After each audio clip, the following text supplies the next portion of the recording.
শুনেছি মোহর দেওয়া ব্যতীত মেয়েকে স্পর্শ করা হারাম। তাহলে যদি মেয়ের বাবা বা মেয়ের পরিবারের লোক এই পরিমাণ মোহর ধার্য করে যে ছেলের পক্ষে দেওয়া সম্ভব নয়, তাহলে এই অবস্থা ছেলের করণীয় কি? হ্যাঁ, বুঝছি আমি, প্রশ্ন কমন পায়ে পড়ে গেছে, এই তো।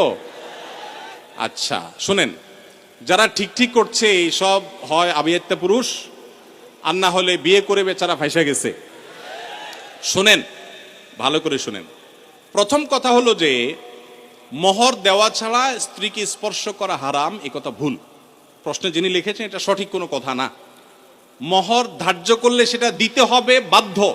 আল্লাহ বলেছেন ওয়াতুন নিসা সাদুকাতিহিন্না নিহলা, তোমরা তোমাদের স্ত্রীদের মোহর পরিশোধ করে দাও, এটা তাদের প্রাপ্য অধিকার, এটা দিয়ে দিতে হবে, এটা ক্লিয়ার। তবে সে দেওয়াটা আপনি নগদও দিতে পারেন, পরেও দিতে পারেন।